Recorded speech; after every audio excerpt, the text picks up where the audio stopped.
बघा, AC circuit containing resistors, inductors, capacitance in the series LCR circuit. So topic आहे LCR circuit. LCR म्हणजे समजतं ना, L म्हणजे काय, इंडक्टन्स, C कॅपॅसिटर आणि R रेजिस्टन्स. तिघांची तुम्ही एक साथ कनेक्ट करायचं होतं. आपण सेपरेटली कनेक्ट केले, इंडक्टर सेपरेटली कनेक्ट केला होता, कॅपॅसिटर सेपरेटली कनेक्ट केला होता, रेजिस्टन्स सेपरेटली कनेक्ट केला होता. त्याचे इक्वेशन्स काढले, कोण कशामध्ये किती पुढे जातं ते मग एकदा क्लिअर करतो. रेजिस्टन्स, करंट आणि व्होल्टेज यांच्यामध्ये फेज डिफरन्स नसतो, ते इन फेज असतात. इन फेजचा अर्थ काय, सोबत सोबत चालतील दोघं वेव्स. कॅपॅसिटर मध्ये ते लॅग ऑफ येतो, कळलं का? ओके, आणि याच्यामध्ये पुढे जातो. क्लिअर आहे? सो या गोष्टी महत्त्वाच्या पहा, इंडक्टन्स, कॅपॅसिटन्स आणि रेजिस्टन्स. कोणामध्ये लॅगिंग आणि कोणामध्ये पुढे येतो? इंडक्टन्स मध्ये लॅगिंग आणि कॅपॅसिटन्स मध्ये पुढे. कळलं का? वेव्स काल मागच्या लेक्चर मध्ये डिस्कशन झालंय, मागच्या लेक्चर बघून घ्या. सो वेव्स पण सांगितलंय, त्यांचे इन फेज आउट फेज काय असतं ते पण सांगितलंय, फेज डिफरन्स काय असतो हे पण क्लिअर केलं आपण मागच्या वेळेला. सो आता पुढे जाऊ आपण एलसीआर सर्किट मध्ये. सर्किट बघा, या टाइपचं सर्किट असेल. एक रेजिस्टन्स असणार, म्हणजे कॅपॅसिटर, इंडक्टर असणार, एक कॅपॅसिटर असणार आणि मग एक रेजिस्टन्स असणार आणि हे सर्किट असं असणार. याला मी एसी करंट सप्लाय करतोय. सो असं कळलं का? या ठिकाणी कोण कोण लावलंय मी? इंडक्टर लावलाय, कॅपॅसिटर लावलाय आणि रेजिस्टन्स लावलाय, LCR. मी एक व्होल्टेज सप्लाय करणार आहे E, जो की अल्टरनेटिव्ह व्होल्टेज सप्लाय आहे. ओके, अल्टरनेटिव्ह व्होल्टेज सप्लाय केल्यामुळे आता तुम्हाला इथं माहिती आहे की मी जर अल्टरनेटिव्ह व्होल्टेज सप्लाय करणार, सो ते किती असतं? E = E0 sin of omega t असतं. Clear? Alternative voltage supply. Alternative voltage मुळे याच्यामध्ये कोणत्या टाइपचा करंट तयार होतो? अल्टरनेटिंग करंट तयार होतो. बरोबर? आता इंडक्टर मध्ये तो किती तयार होणार, रेजिस्टन्स मध्ये किती तयार होणार आणि याच्यामध्ये किती तयार होणार ते आपण ऑलरेडी डिस्कस केलंय की करंट कोणामध्ये किती मागे पुढे कसा होतो, काय काय सगळं. सो ते फर्स्ट पॅराग्राफ मध्ये तुम्हाला तेच सांगितलंय की एक कन्सिडर करा की एक रेजिस्टन्स आहे, एक प्युअर इंडक्टर आणि एक प्युअर कॅपॅसिटर आहे, जे सीरीज मध्ये कनेक्ट केले अल्टरनेटिंग व्होल्टेजला. याच्यामध्ये जो व्होल्टेज सप्लाय पास होणार ते अल्टरनेटिंग व्होल्टेज सप्लाय आहे, E = E0 sin of omega t. कळलं का? याच्यामध्ये विथ रिस्पेक्टिव्ह ज्याच्या त्याच्या करंट डेव्हलप होईल. इंडक्टरच्या विथ रिस्पेक्टिव्ह करंट डेव्हलप होणार, कॅपॅसिटन्सच्या आणि रेजिस्टन्सचा. कोणी पुढे चालेल, कोणी मागे चालेल, तिघांचं कॉम्बिनेशन होऊन एक वेव्ह तयार. कळतंय का? एकाच टायमाला तिघ वेव्ह चालणार सायमल्टेनियसली. सो जो याच्यामध्ये करंट तयार होणार आहे त्या करंटची व्हॅल्यू तुम्हाला नॉर्मली जी भेटते, समजा आपण कुठलाही सेम ॲम्प्लिट्यूड असताना अल्टरनेटिंग जे व्होल्टेज सप्लाय केलं जातं, तर अल्टरनेटिंग व्होल्टेजमुळे जे करंट सप्लाय होतं ते होतं I0 sin of omega t, म्हणजे इथून जाणार I करंट आहे. कळलं का? पण आता या करंटमुळे फरक पडेल इंडक्टन्स, कॅपॅसिटर आणि रेजिस्टन्स पुढे. बरोबर ना? इंडक्टर काय करतो, त्याला लॅग करतो, कॅपॅसिटर त्याला फॉरवर्ड करतो आणि रेजिस्टन्स त्याला तसंच ठेवतो. म्हणजे 90 डिग्रीने हा लॅग करेल, 90 डिग्रीने हा फॉरवर्ड करेल. मग काही फरक पडला का? नाही. आणि रेजिस्टन्सचा काही इम्पॅक्टच नसतो, म्हणजे जो करंट जायचा तोच जाईल. कळलं का? समजलं हे? हा. मग आता इकडे पहा, याच्यामध्ये तुम्हाला सांगितलं जातं की यांचं जे रिलेशनशिप आहे व्होल्टेज सोबत प्रत्येकाचं रिलेशनशिप व्होल्टेज सोबत कशी येते, तुम्हाला ओम्स लॉ माहिती आहे. प्रत्येकाचं रिलेशन व्होल्टेज सोबत काढलंय बाबा. जसे की याच्यामधला व्होल्टेजला आपण EL म्हणणार, याच्यामधल्या व्होल्टेजला आपण EC म्हणणार आणि याच्यामधल्या व्होल्टेजला आपण ER म्हणणार. कळलं? प्रत्येक जण व्होल्टेज ड्रॉप करेल ना, कॅपॅसिटर करेल, रेजिस्टन्स करेल, इंडक्टर करेल. हे अल्टरनेटिव्ह व्होल्टेजला ड्रॉप किंवा पुढे किंवा मागे करेल. ओके, कारण करंट फ्लक्च्युएट होतं नाही पण होणार. प्रश्नच आहे की ओम्स लॉ काय म्हणतो, व्होल्टेज = करंट * रेजिस्टन्स असतो. बरोबर? हे इंडक्टर मधला व्होल्टेज आहे की नाही? बरोबर? जाणारा करंट तर I जाणार आहे सर्वांमध्ये. हे प्रश्न आहे का? जाणारा करंट I जी, कारण मी तुम्हाला सांगितलं 90 डिग्री लॅग करेल, 90 डिग्री पुढे करेल, ऍक्च्युअल इफेक्ट नल. आणि रेजिस्टन्स मध्ये तर काहीच फरक पडत नाही, त्यामुळे जाणाऱ्या करंट मध्ये काहीच फरक पडत नाही या LCR सर्किट मध्ये. ओके, बट व्होल्टेज ड्रॉप कमी जास्त होईल प्रत्येकाचा व्होल्टेज रेजिस्टन्स. आता व्होल्टेज = I × R असतो. I मला माहिती की I करंट जाणार आहे सर्वांमधनं, पण हा रेजिस्टन्स जो आहे ना प्रत्येकासाठी डिफरंट आहे. म्हणजे रेजिस्टन्स साठी तो Rच असणार, काही प्रश्न आहे का याच्यात? रेजिस्टन्स साठी R असणार. बट इंडक्टर सर्किट मध्ये रेजिस्टन्सचं काम कोण करायचा? ओमेगा XL करायचा ना, आठवलं का ते? XL ओमेगा XL हा इंडक्टिव्ह रिअॅक्टन्स होता, जो की रेजिस्टन्स म्हणून काम करतो सर्किट मध्ये. त्याची व्हॅल्यू असते ओमेगा एल आणि एक्ससी कॅपॅसिटिव्ह रिॲक्टन्स असतो त्याची व्हॅल्यू असते 1 अपॉन ओमेगा सी. लक्षात ठेवा ही गोष्ट. आणि रेजिस्टन्सचा आरच असतो त्याला एक सार म्हटलं त्या आरच ना. कळलं का? हे कळलं का? हा रेजिस्टन्स असतो एक्सेल म्हणतो आपण त्याला म्हटलं जातं इंडक्टिव्ह रिॲक्टन्स कॅपॅसिटिव्ह रिॲक्टन्स. आणि हा रेजिस्टिव्ह रिॲक्टन्स असतो त्याला आपण रेजिस्टन्स म्हणतो. हे सगळे काय रिप्रेझेंट करतात? ऑपोजिशन रिप्रेझेंट करतात. कोणाला? करंटला त्या रिस्पेक्टिव्ह युनिट म्हणतात. ओके. मग ते आयदर इंडक्टर असू शकतो कॅपॅसिटर असू शकतो किंवा रेजिस्टन्स असू शकतो. मग याच्या हिशोबाने एक्सेल आहे ना याच्या हिशोबाने काय आलं पाहिजे? एक्ससी ना दिसतंय का तुम्हाला? एक्ससी. आणि याच्या हिशोबाने काय पाहिजे? आया. म्हणजे प्रत्येकाच्या विथ रिस्पेक्टिव्ह याच्यामध्ये व्होल्टेज हा याच्यात व्होल्टेज हा आणि याच्यात व्होल्टेज हा असं असेल की नाही? कळालं का? हे कुठल्या लॉनी आले? Ohm's law. तुम्हाला फक्त एवढं लक्षात ठेवायचं आहे की इंडक्टर मध्ये एक्सेल हा रेजिस्टन्स असतो कॅपॅसिटर मध्ये एक्ससी रेजिस्टन्स असतो. एक्सेलचा फॉर्म्युला ओमेगा एल असतो. एल म्हणजे इंडक्टन्स ओमेगा म्हणजे अँगुलर व्हेलॉसिटी. एक्ससी म्हणजे काय? Opposition to current in capacitor. So हा कॅपॅसिटिव्ह रिॲक्टन्स झाला. याची फॉर्म्युला असतो 1 अपॉन ओमेगा सी. ओमेगा म्हणजे अँगुलर व्हेलॉसिटी सी म्हणजे capacitance of the capacitor value दिलेली असते. आणि एक्सआर मध्ये रेजिस्टन्स असतो ऑपोजिशन असतं कोणाबद्दल? रेजिस्टन्स मधलं त्याची व्हॅल्यू असते आर. व्हॅल्यू घेण्याच्या टाकल्या व्होल्टेज मला प्रत्येकाच्या विथ रिस्पेक्टिव्ह मिळते. करेक्ट आहे? डेरिव्हेशन कडे थोडं लक्ष द्या. बघा आता पुढे बघा. याच्यामध्ये मी काय करतो एक फेज डायग्राम मी काढतो. Phasor diagram. आता या सर्वांची फेजर डायग्राम कशी निघेल? फेज डायग्राम मी प्रत्येकाची सेपरेट काढून दाखवली तुम्हाला. जसं की एक एक्स असतो एक वाय असतो. बघा इथं एक्स आणि वाय दोन्ही एक्सिस दाखवले तुम्हाला इथं. ही फेज डायग्राम. क्लियर आहे? डायग्राम मध्ये पहा कोणाकोणाचं कसं कसं दिसणार. हा एक्स आहे आणि हा बी म्हणजे बी आणि सी असे पॉईंट तुम्हाला याच्यावरती भेटतील. जेव्हा ते रेजिस्टन्स जायची बरोबर ना तर रेजिस्टन्स हा सेंटरला असणार 90 डिग्री पुढे 90 डिग्री मागे असं होणार आहे की नाही? ते हा इंडक्टन्स 90 डिग्री मागे असतो कॅपॅसिटर 90 डिग्री पुढे असतो आणि रेजिस्टन्स मध्ये असणार. मग मी रेजिस्टन्सला समजा या लाईनवर घेतला. हा रेजिस्टन्स आहे समजा. कळलं का? हे कोणाचं व्होल्टेज आहे? रेजिस्टन्स मधनं जाणारा व्होल्टेज वगैरे दाखवणार आहे करंट. कळतंय का? मग हे जे आहे ते हा आय नॉट दाखवणार रेजिस्टन्स वाला. क्लियर? Resistance circuit. हा मग समजा मी याच्यावरती एक पॉईंट नोट करतो तो म्हणजे ए. कळलं का? हे रेजिस्टन्स सर्किट. मग त्या हिशोबाने 90 डिग्री मागे आणि 90 डिग्री पुढे असा हिशोब असेल की नाही? मग आता आपण जाताना कधी पण कसं जातो? क्लॉकवाईज की अँटी क्लॉकवाईज? आता याच्यामध्ये बघा तुम्हाला इंडक्टन्स मध्ये पुढे असतं का मागे असतं? ते मागे असतं. मग हा तुमचा आय नॉट आहे. याच्या इथून असं जाणार का तो? मग हे इथं कोण आलं पाहिजे? इंडक्टर. बरोबर. आणि त्याच्या पुढे जो 90 डिग्री मध्ये कोण आला पाहिजे? कॅपॅसिटर. कळालं का? करंट रेजिस्टन्स मध्ये जाणाऱ्या करंटच्या 90 डिग्री मागे असतो इंडक्टरचा आणि 90 डिग्री पुढे असतो कॅपॅसिटरचा. मग हे 90 डिग्रीच आहे की नाही? हे परपेंडिक्युलर आहेत ना एकमेकाला. हे काय किती डिग्री? हा 90 डिग्री मागे 90 डिग्री पुढे. मग तुम्हाला जर इंडक्टरची डायग्राम दाखवायची असेल तर ते कुठे दाखवावी लागेल? याच्यावरती. कळालं का? आणि जर कॅपॅसिटरची दाखवायची असेल तर या रेजिस्टन्सला 90 डिग्री खाली म्हणजे ते कुठं? इकडे. समजते का? फेजर डायग्राम समजून घ्या सगळ्याकडे. समजा हे इथून ए पर्यंत हे एवढं कोण दाखवणार? हे व्होल्टेज दाखवणार कोणामधलं? रेजिस्टन्स मधलं.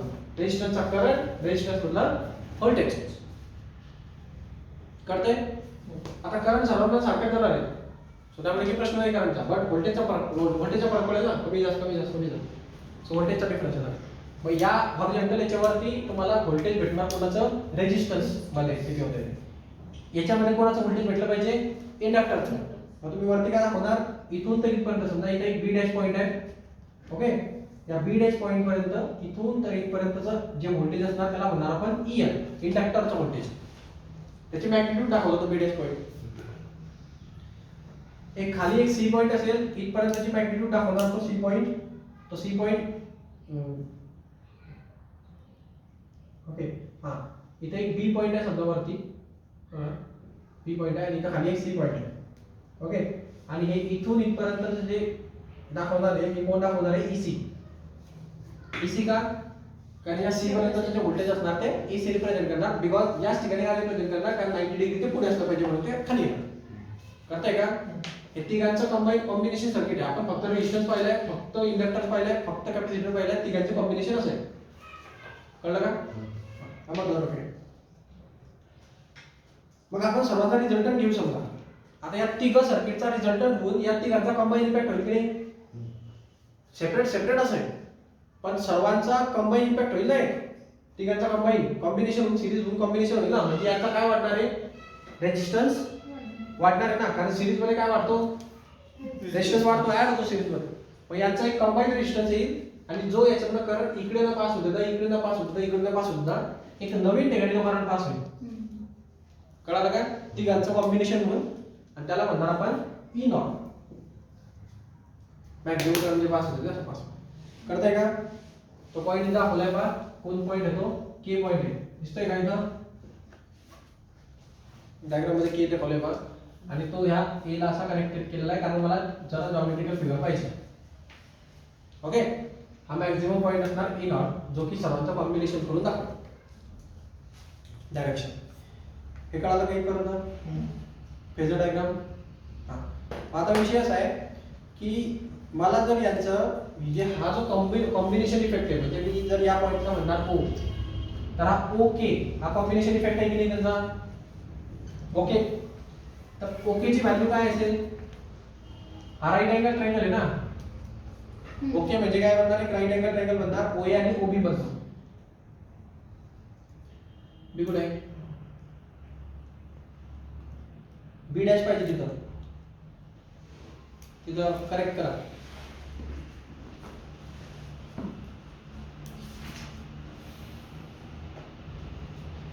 याला म्हणजे तिथं जे बुक मध्ये जे प्रिंट मिस्टेक झाली ना, तिथं बी डॅश करा. हा एक रेक्टँगल आहे की नाही? हे बघा, थोडंसं बी डॅश इथं खाली घेतो मी, म्हणजे तो रेक्टँगल वाटेल तुम्हाला. ओके, हा एक रेक्टँगल आहे पहा. दिसतोय का? हा दिसतोय का? हा रेक्टँगलचं नाव आहे ओ ए के आणि बी डॅश. हा रेक्टँगल कुठला आहे?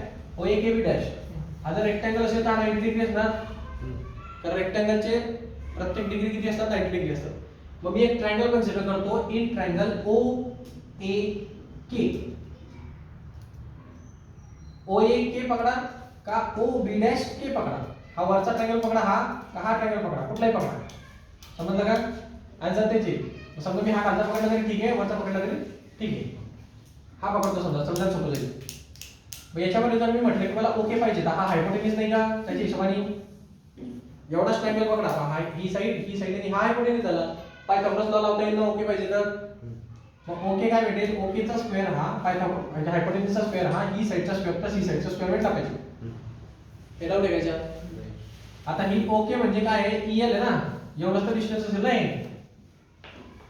रेक्टँगलच्या ऑपोजिट साइड इक्वल असतात ना, तर के ए म्हणजेच B dash two O distance झाला की नाही? ईएल म्हटलं चालेल का याला? ऑपोजिट साइड्स इक्वल, रेक्टँगलच्या ऑपोजिट साइड्स इक्वल असतात. सो मी असं लिहू शकतो का? ओ ए के चा स्क्वेअर प्लस ओ ए चा स्क्वेअर असेल हा, अकॉर्डिंग टू पायथागोरस थेरम. मी या ट्रायंगल मध्ये लावला पायथागोरस थेरम. ही साइडचा स्क्वेअर ही साइडचा स्क्वेअर इक्वल टू हायपोटेन्यूजचा स्क्वेअर असला पाहिजे. मला ओके पाहिजे, तर मी taking square root on both side करेल. बरोबर? ए के म्हणजे काय? E R. बरोबर ना? ई आर आहे की नाही? ए के म्हणजे हे जरा मिस्टेक झाली इथं. हा बी डॅश इथं असतो आणि हे वरती असते इथं ई एल असते. कंप्लीट ओ पासून डी पर्यंत ई एल असतं, म्हणजे हे इथे ई एल येणार नाही. ओके, फिगर मध्ये थोडं नीट लक्ष द्या. बी डॅश खाली आहे आणि बी वरती. सो ओ पासून बी पर्यंत ई एल आहे, बी डॅश त्याच्या खाली थोडं. आपल्याला कोण पाहिजे? आपल्याला हे माहिती आहे की ए के म्हणजे ई आर असतं. हे डाऊट आहे का याच्यात? हा ER ओके OA म्हणजे ER आणि ER चा स्क्वेअर आहे ना. आता OA म्हणजे काय इकडे थोडं सॉर्ट आउट करून घ्या OA ला. OA म्हणजे काय असणार बघा हे सर ओए म्हणजे सी आहे ना. हा थोडं जरा गडबड झालं. AK स्क्वेअर राहू द्या आणि ER इथे लिहा. Okay ER square okay. हा AK ला बघा नाही AK म्हणजेच O to B डॅश असेल की नाही. काही प्रॉब्लेम आहे का याच्यात opposite sides of rectangle are equal. So AK जेवढा असेल तेवढाच B डॅश टू असणार. काही प्रॉब्लेम आहे का. मग मी AK च्या जागी B डॅश टू लिहिलं चालेल. हा आणि B डॅश टू हे जे डिस्टन्स आहे हे डिस्टन्स असं असतं की हा जो वरचा गॅप आहे ना हा वरचा गॅप याच्या एवढा असतो OC एवढा. म्हणजे ही एवढं डिस्टन्स OC एवढं डिस्टन्स असतं. कळालं का. OC एवढं डिस्टन्स हा छोटा गॅप आहे हा मोठा गॅप आहे. याच्यामध्ये अजम्पशन असं आहे की हा जो B डॅश जो रेक्टँगल तयार झाला आहे हे EL मधनं हे EC मायनस केलं की हा B डॅश O भेटतो. म्हणजे हे वरचा जो गॅप आहे ना हा B डॅश टू B हा कोणा एवढा असतो EC एवढा असतो. कोणा एवढा असतो OC एवढा. OC ची मॅग्निट्यूड हे यांच्या गॅप एवढी मॅग्निट्यूड असते प्रॅक्टिकली. कळालं का. हे प्रॅक्टिकली म्हणजे हे OC is equal to B to B dash असणार. समजलं का. मग मला जर समजा B डॅश टू O पाहिजे तर मी काय करेल हे कंप्लीट EL आहे बरोबर ना. म्हणजे मी काय करेल OB मधनं B डॅश B मायनस करेल की नाही. कळालं का हे. म्हणजे मला OB डॅश भेटेल ना. मी तुम्हाला आता सांगितलं O टू B हे कंप्लीट EL असतं बरोबर. इंडक्टर मधलं voltage minus B to B dash हे कोणा एवढं असतं EC एवढं असतं. हे खालच्या एवढी व्हॅल्यू असते त्याची. मी चेक करून पास केली आहे याच्या डायग्राम मध्ये. तर ही असते EC. तर मग तुम्हाला O टू B डॅश एवढा किती भेटलं EL मायनस EC. नाही कळालं. मग या O टू B डॅशच्या जागी मी EL मायनस EC टाकू शकतो का.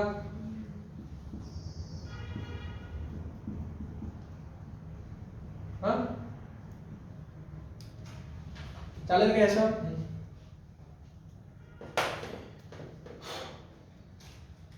वन ब्रॅकेट स्क्वेअर आलं ना. आता 5 मिनिटांचा जरा अभ्यास करा. मी जरा 2 मिनिटात होतं काम राहिले. बंद करून टाक. ही मॅग्निट्यूड आहे. ही मॅग्निट्यूड कोणतं व्होल्टेज दाखवते E नॉट दाखवते ना. टोटल व्होल्टेज मॅक्सिमम व्होल्टेज दोघांचं कॉम्बिनेशन. मग ते काय भेटते बा O K is equal to square root of EL म्हणजे काय IXL. कळालं काय हे IXL मायनस IXC चा whole bracket square plus IR चा होल ब्रॅकेट स्क्वेअर. कळालं काय हे. व्हॅल्यू टाकलं ना फक्त. हा आता आपल्याला जर का मॅक्झिमम व्होल्टेज पाहिजे की नाही. म्हणजे E नॉट काय पाहिजे मॅक्झिमम व्होल्टेज पाहिजे. तर करंट सुद्धा काय गेला पाहिजे मॅक्झिमम. मग या I च्या जागी मी काय टाकेल I नॉट. हे कळालं का. काय होईल याच्यामधनं हे I कॉमन निघेल. हे I कॉमन निघेल आणि सगळं I मधनं कॉमन निघून स्क्वेअर रूटच्या बाहेर निघून जाईल आहे. ओके म्हणजे काय होणार आहे इकडे I नॉट स्क्वेअर येणार आहे. इकडे पण I नॉट स्क्वेअर येणार आहे.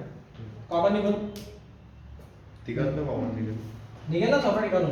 हे पहा O K is equal to square root of याच्यात तुम्ही I नॉट कॉमन काढला तर मला काय भेटेल XL मायनस XC आणि हे होल ब्रॅकेट स्क्वेअर राहीलच ना.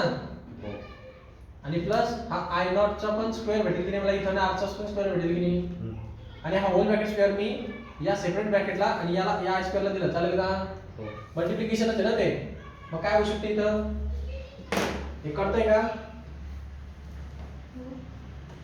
मग काय भेटेल O K is equal to square root of I not square आणि I नॉट स्क्वेअर कॉमन म्हणजे I नॉट स्क्वेअर कॉमन निघून जाईल. मग ते होणार XL minus XC whole bracket square XL minus XC whole bracket square plus R square. कळालं की हे हा आणि हे आय नॉट स्क्वेअर जेव्हा स्क्वेअर रूटच्या बाहेर निघेल तेव्हा O K is equal to I not असं भेटेल ना तुम्हाला मॅक्झिमम करंट ते नाही येते हा आय नॉट आहे आणि मध्ये काय म्हटलं XL minus XC whole bracket square plus R square हे डाऊट आहे हा आता हे ओके काय होतं व्होल्टेज दाखवायचं नाही ओके ओके काय दाखवतं व्होल्टेज म्हणजे ओकेच्या जागी मी ई नॉट लिहिलं चालेल का व्होल्टेज तर रिप्रेझेंट करता येते मग ई नॉट हे झालं हा भेटला तुम्हाला करेक्ट आहे म्हणजे ई नॉट ची value I not NCR circuit मध्ये असेल इक्वेशन आपण दरवेळेस ई नॉट काढायचो ना तर एनसीआर सर्किट मध्ये E not equal to I not square root of XL minus XC square plus R square असतं आता जर याला आपण ओम्स लॉशी कंपेअर केलं याला कोणाशी कंपेअर केलं ओम्स लॉशी तर आपल्याला काय भेटतं voltage equal to I R असतं बरोबर तर या सर्किट मध्ये व्होल्टेज ई नॉट आहे करंट आय नॉट आहे मग रेजिस्टन्स कोण असला पाहिजे हा एवढा ना नाही कळलं म्हणजे एलसीआर सर्किट मध्ये रेजिस्टन्सचं काम कोण करतं square root of XL minus XC whole bracket square plus R square जसं मी तुम्हाला सांगायचो का इंडक्टर मध्ये एक्सएल हा रेजिस्टन्सचं काम करतो कॅपॅसिटर मध्ये एक्ससी हा रेजिस्टन्सचं काम करतो कॅपॅसिटिव्ह रिॲक्टन्स इथं इंडक्टिव्ह रिॲक्टन्स इथं रेजिस्टन्स तसं एलसीआर सर्किट कंबाईन झालं तर या तिघांचं कॉम्बिनेशन होऊन एक रेजिस्टन्स तयार होतो तो आहे square root of XL minus XC whole bracket square plus R square कळालं का तिघं दिसतात ना कॅपॅसिटिव्ह इंडक्टन्स कॅपॅसिटिव्ह रिॲक्टन्स वाटायला आले बघा तर मला म्हणण्यात अर्थ आहे या सर्किट मध्ये रेजिस्टन्सचं काम कोण करतंय हे square root XL minus XC whole bracket square plus R square हे रेजिस्टन्सचं काम करतंय या रेजिस्टन्सला तुम्ही म्हणतात इम्पेडन्स काय म्हणतात इम्पेडन्स ओके हा हे नवीन नाव आहे म्हणजे काय आहे इंडक्टर मधल्या रेजिस्टन्सला इंडक्टिव्ह रिॲक्टन्स एक्सएल कॅपॅसिटर मधल्या रेजिस्टन्सला कॅपॅसिटिव्ह रिॲक्टन्स एक्ससी रेजिस्टन्सला रेजिस्टर ओके आणि एलसीआर सर्किट मधला जो रेजिस्टन्स आहे त्याला म्हणतात इम्पेडन्स आणि त्या इम्पेडन्सचा फॉर्म्युला आहे square root of XL minus XC whole bracket square plus R square कळालं आणि त्या इम्पेडन्सला लिहितात झेड इम्पेडन्सला काय लिहितात आय नॉट जसं याचं एक्सएल आहे एक्ससी आहे जसं आर आहे तसं याचा काय सिंबल असतो झेड कळालं का झेड म्हणजे काय मग इम्पेडन्स कोणातला रेजिस्टन्स येतो एलसीआर सर्किट मधला रेजिस्टन्स आहे आणि त्याची व्हॅल्यू किती आहे तर square root of XL minus XC whole bracket square plus R square कळलं का याच्यासाठी सगळं चालू होतंय ओके इम्पेडन्स कळाला मग हा मॅटर झेड कळाला हा तुम्हाला झेड महत्वाचा आहे तुमच्यासाठी खूप न्यूमेरिकल पडणार तर कशावर पडणार इम्पेडन्सवर पडणार इम्पेडन्स काढा म्हणणार इम्पेडन्स काढा म्हणणार म्हटलं म्हणजे काय काढायचं square root of XL minus XC whole bracket square plus R square काढायचं कळलं का हा रेजिस्टन्स असणार एलसीआर सर्किट मधला परत परत सांगतोय कारण महत्वाचं त्याच्यासाठी चाललं होतं सगळं जे काय चाललंय ओके एक नवीन टर्म तुमच्या ओळखीमध्ये आली इम्पेडन्स आता तिला थोडंसं लक्षात ठेवा आता इम्पेडन्स मधलं तुम्हाला पुढच्या गोष्टी अभ्यासायच्या घेऊ का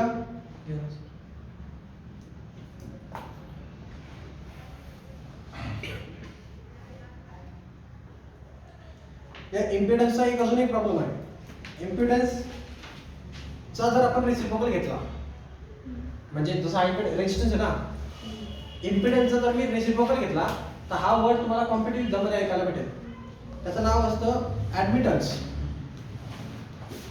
इम्पेडन्सचा रेसिप्रोकलला ऍडमिटन्स म्हणायचं कळालं का काय म्हणणार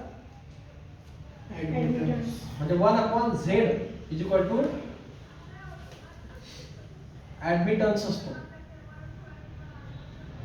कळलं का हे ऍडमिटन्स लक्षात ठेवायचं समटाइम्स काय होतं ऍडमिटन्स काढा म्हणतात तुम्हाला असं वाटतं आयुष्याला मी हा शब्द ऐकला नाही तसं नाहीये ऍडमिटन्सचं मिनिंग असतं 1/z झेडचं मिनिंग असतं square root of XL minus XC square plus R square एक्सएलचं मिनिंग असतं इंडक्टिव्ह रिॲक्टन्स एक्ससीचं मिनिंग असतं कॅपॅसिटिव्ह रिॲक्टन्स हे सगळं परत परत सांगतोय कारण क्वेश्चन मध्ये हे नावं येतील इंडक्टिव्ह रिॲक्टन्स दिलाय कॅपॅसिटिव्ह रिॲक्टन्स दिलाय, मग कळलं पाहिजे इंडक्टिव्ह रिॲक्टन्स म्हणजे काय. न्यूमेरिकली दिल्याच्यावर पुढे पहा, इम्पिडन्सचा जर तुम्हाला कोणी फॉर्म्युला सांगितला तर इम्पिडन्सचा फॉर्म्युला काय येईल, हा झेडचा फॉर्म्युला काय आहे पहा, E not upon I not is equal to Z. बरोबर ना. हा झेड हा आय नॉट इकडे घेऊन जा.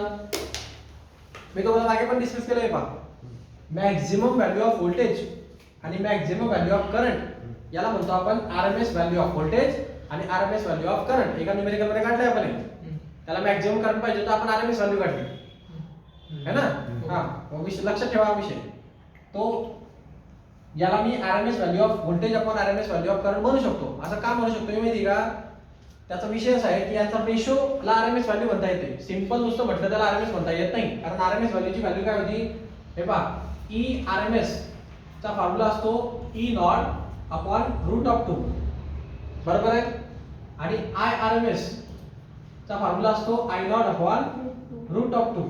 जर मी या दोघांचा रेशो घेतला तर हा रूट टू कॅन्सल होईल की नाही, मग त्याचा रेशो कोणा एवढा भेटतो, E not upon I not एवढा भेटतो की नाही. मग मी याला माझ्या टेक्निकल भाषेमध्ये असं म्हणू शकतो का की ही ई आरएमएस चा रेशो आय आरएमएस सोबत आहे म्हणून म्हणू शकतो ना. म्हणजे maximum voltage upon maximum current म्हणजेच काय असतं, maximum RMS value of voltage divide by RMS value of current. आणि याचाच अर्थ असतो इम्पेडन्स. मग इम्पेडन्सची डेफिनेशन काय देणार मी, impedance is the ratio of root mean square value of voltage to the root mean square value of current. Get out. आणि हे फक्त रेशो असेल तरच करायचं, समजलं ना.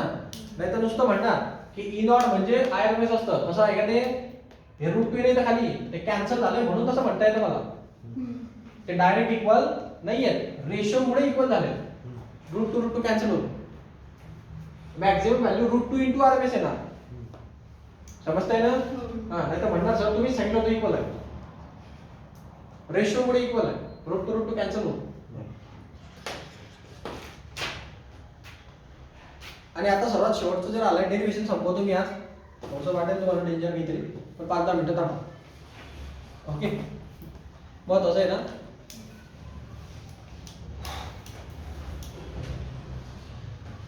आता प्रश्न असा आहे की किती डिग्री ते पुढे जाते, किती डिग्री ते मागे येतो.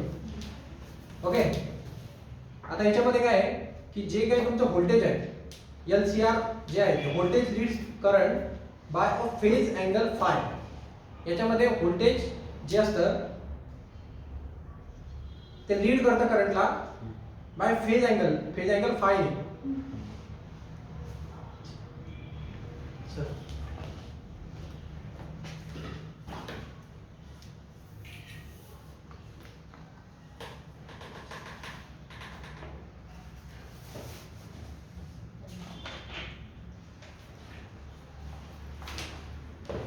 तर विषय बघा, आता थोडं परत फेजर डायग्राम कडे रफ करू काय, हे सगळं समजलं ना. ऍडमिटन्स इम्पेडन्सचा फॉर्म्युला हे काय काय सगळा पॅटर्न आपण आला असेल. सर्वात महत्त्वाची गोष्ट होती डेरिव्हेशन नाही लक्षात राहिलं काही फरक पडत नाही, पण लास्टचा फॉर्म्युला लक्षात राहिला पाहिजे.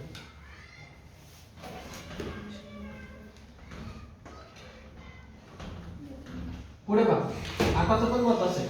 आता जे मी सांगणार आहे तुम्हाला ते आहे, आता या ठिकाणी काय होतं तुम्ही नीट लक्षात ठेवा.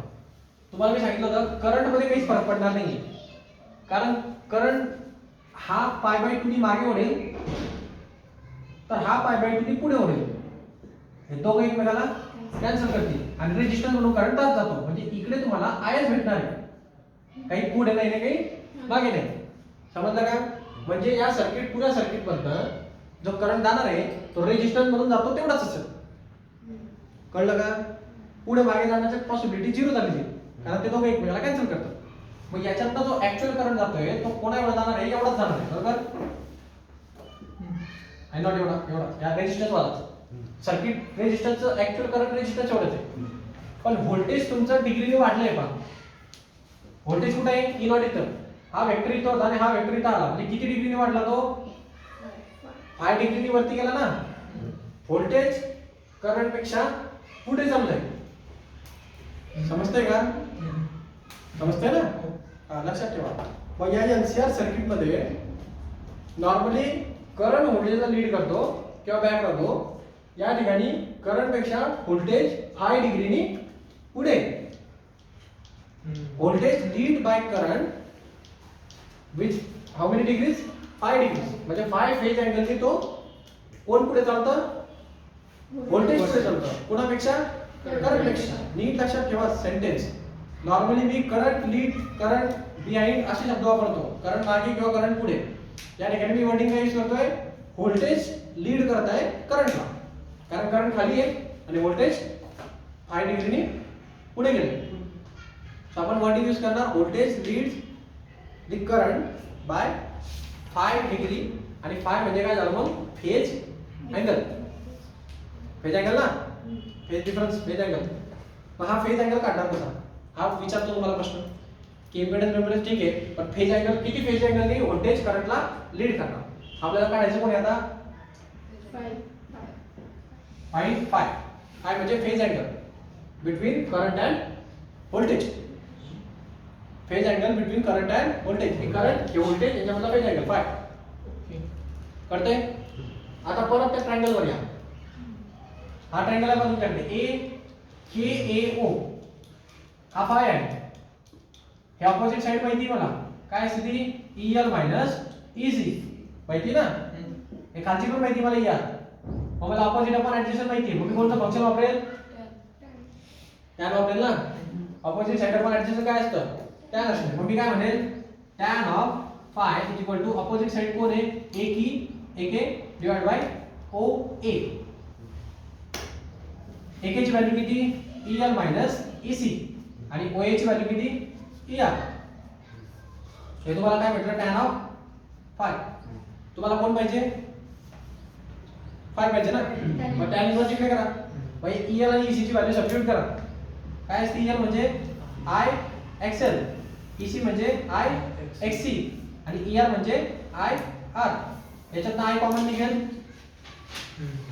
मग XL minus XC divided by I into R होईल. I गेट कॅन्सल होईल. सो काय भेटणार तुम्हाला? tan of phi is equal to XL minus XC divided by R. हे डाऊट आहे का? बरोबर आहे ना. मग phi ची व्हॅल्यू काय भेटेल? phi is equal to tan inverse of XL minus XC divided by R. हा फॉर्म्युला लक्षात ठेवा. लक्षात राहिलं चांगलीच गोष्ट आहे. पाहता आलं तर खूपच छान गोष्ट. ओके,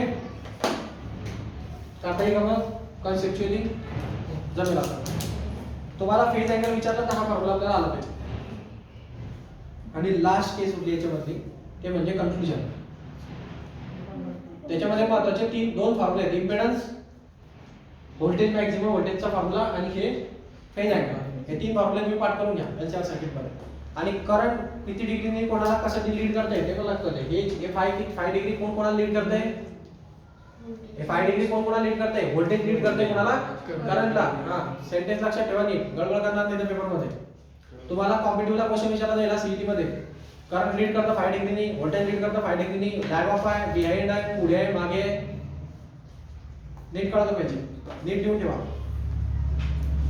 केसेस आता डिस्कशन. जेवढं काही डिस्कशन केलं त्या सगळ्या डिस्कशन आता केसेसचा अभ्यास करू नका. समजा फेज अँगल म्हणजे समजा आपण असं म्हणू की XL आणि XC इक्वल असेल. इन केस दाखवतो काय?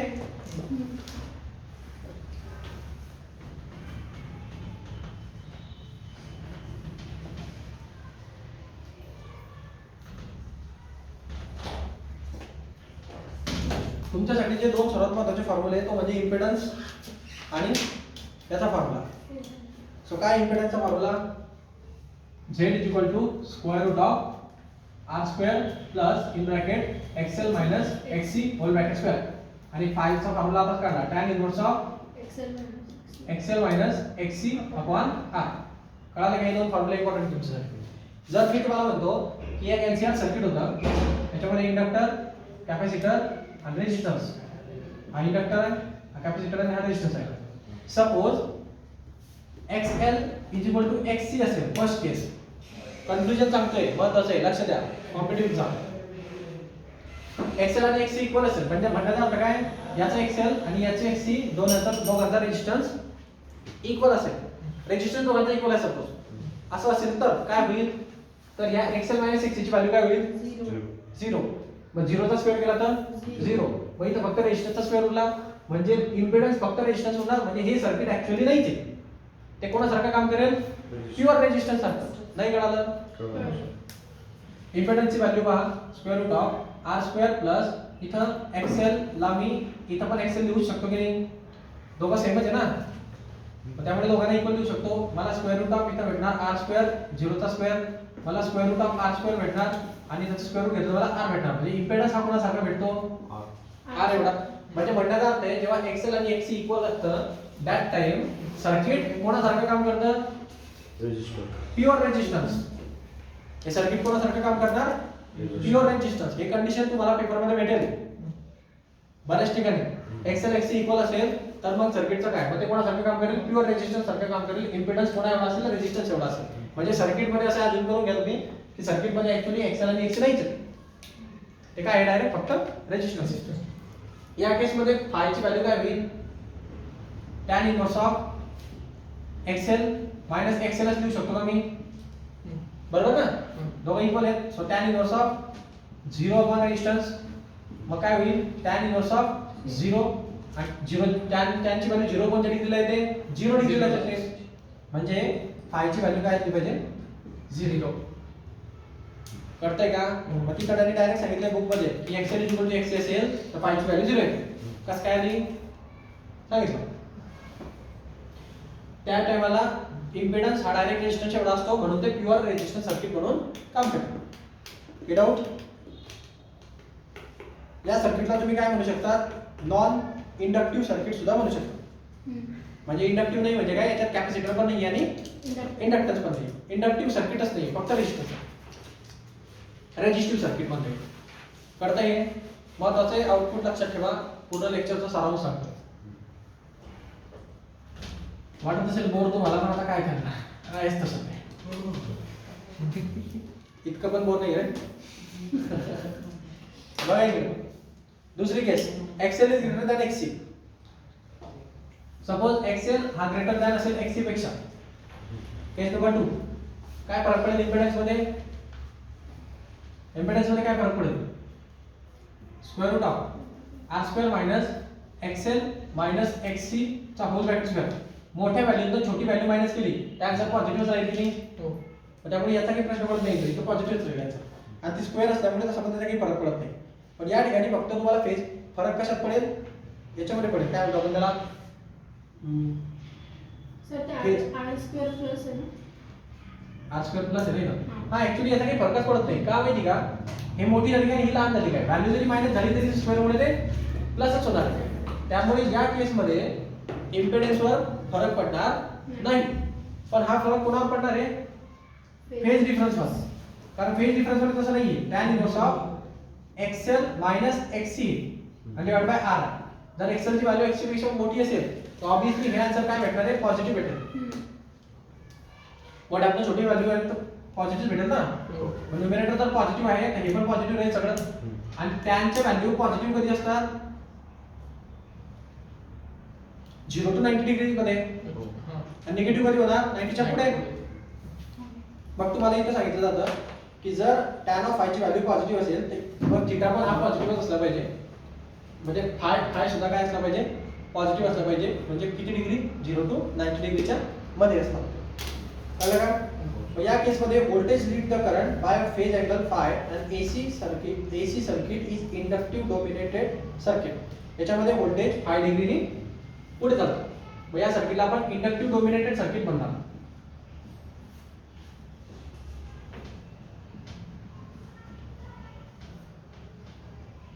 याचा अर्थ काय झाला या दोघांमध्ये कोण मोठा इंडक्टन्स मग डोमिनेट कोण करणार म्हणून या सर्किटला इंडक्टिव्ह डोमिनेटिंग सर्किट म्हणतात समजला काय अर्थ हे तुम्हाला न्यूमेरिकल मध्ये पाहायला भेटतील असे वर्ड्स त्याचं मीनिंग करणं गरजेचं आहे नाही तर समजणार नाही केस पुढे पहा मग कॅपॅसिटिव्ह डोमिनंट सर्किट म्हणजे काय असेल मग ज्या ठिकाणी एक्स ची व्हॅल्यू एक्सेल पेक्षा जास्त असेल तेव्हा ही व्हॅल्यू निगेटिव्ह येणार पेजची व्हॅल्यू निगेटिव्ह येणार तर त्याला आपण म्हणणार आपण कॅपॅसिटिव्ह डोमिनेटिंग सर्किट. थांबू आपण. बरं.